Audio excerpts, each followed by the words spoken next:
हर कोई अपने लिए बेहतर से बेहतर जीवन साथी का तलाश करता है। किसी को ऋतिक रोशन चाहिए और किसी को कैटरीना कैफ चाहिए। जब कोई अपने लिए या अपने बच्चों के लिए जीवन साथी का तलाश करता है, तो उनकी तलाश करने का जो आधार होता है, वो आधार इन 8 बिंदुओं के आसपास होती है।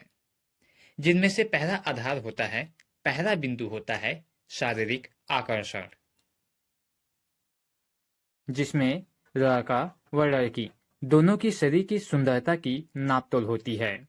देखा जाता है कि लड़का व लड़की दोनों की बदन का रंग कैसा है, गोरा है या काला है, दोनों की लंबाई मिलती जुलती है या नहीं, वजन कितना है आदि।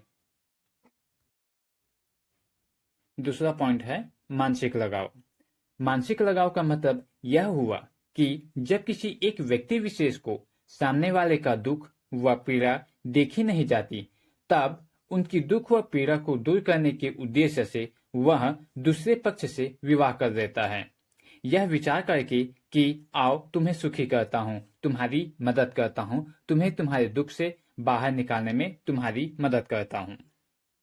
तीसरी पॉइंट आती है व्यावसायिक समानता, और इससे आप सभी परिचित हैं।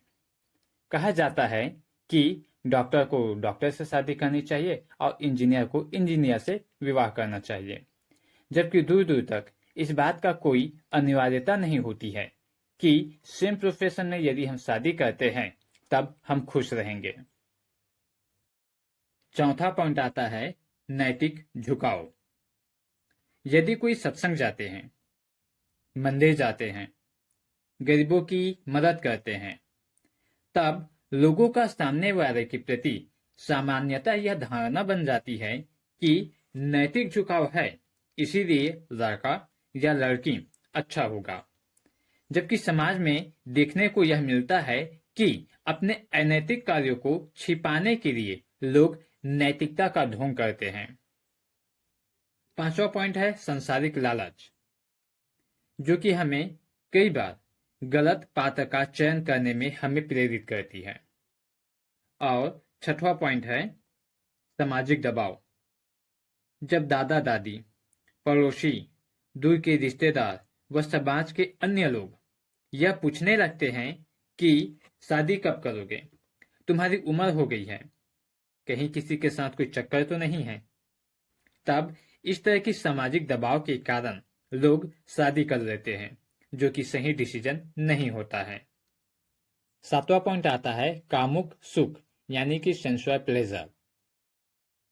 प्रकृति हमें सस्टेन करना चाहती है, इसीलिए शरीर में कामुकता है, और यह हमारा अपना प्रयास होना चाहिए कि हम कामुकता से कैसे ऊपर उठ सके, कैसे हम कामुकता से मुक्त हो सके। मगर होता ठीक इसके उल्टा है। कामुकता के प्रभाव में आकर लोग शादी करते हैं, और शादी के बाद भी यदि कामुकता की पूर्ति न हो सकी तो लोग लिव इन रिलेशनशिप में भी आते हैं। आजकल लोग शादी के कुछ दिनों के बाद ही तलाक ले लेते हैं। यदि उनसे जाकर पूछा जाए कि तलाक का कारण क्या है, तो ज्यादातर लोग सेंसुअल प्लेजर को ही बताते हैं। जो कारण होता है वो सेंसुअल प्लेजर बताते हैं। अब तो लोग शादी भी करना नहीं चाहते, लिव इन रिलेशनशिप में ही जीना चाहते हैं, लिविंग रिलेशनशिप में ही जीना चाहते हैं। जब सेंसुअल प्लेजर का स्ट्रेस आए तब तो एटलीस्ट वहां पर हमें डिसीजन नहीं लेना चाहिए, क्योंकि उस समय ज्यादातर हमारी डिसीजन गलत हो सकती है।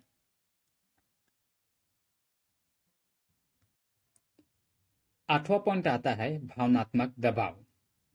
कई बार हमें किसी अन्य की चाहत नहीं होती, तरह तरह की कोई डिजायर नहीं होती, मगर हम एक साथी की तलाश जरूर करते हैं, एक ऐसे साथी की जिनसे हम अपनी भावनाओं को व्यक्त कर सके, अपने अकेलेपन को दूर कर सके, और इस कारण हम विवाह के बंधन में बंध जाते हैं।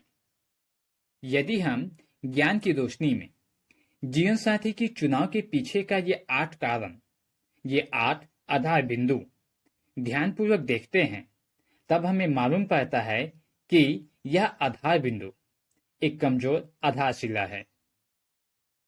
जब हम अपने लिए जीवन साथी का चयन करने के लिए जाते हैं, तब हमें मुख्यतः 3 बातों का ध्यान रखना चाहिए। सामने वाले का व्यक्तित्व ऐसा होना चाहिए जो हमारे आध्यात्मिक मार्ग में हमारी सहायता करे। दूसरा पॉइंट आता है जो ईश्वर व सद्गुरु से प्रेम करता हो। और तीसरा पॉइंट आता है जो हमारी दोष को पहचान कर हमारे उस दोष को सुधारने में हमारी मदद करे। अगर ये तीनों क्वालिटीज सामने वाले के व्यक्तित्व में दिखाई देता है, तब हम उन्हें अपने जीवन साथी के रूप में चयन कर सकते हैं। जब इन तीनों क्वालिटीज के आधार पर हमें जीवन साथी नहीं मिलती है और यदि हमें यह लगता है कि हम अकेले जीवन को व्यतीत कर सकते हैं, तब डेफिनेटली हमें अकेले ही जीवन जी लेने चाहिए।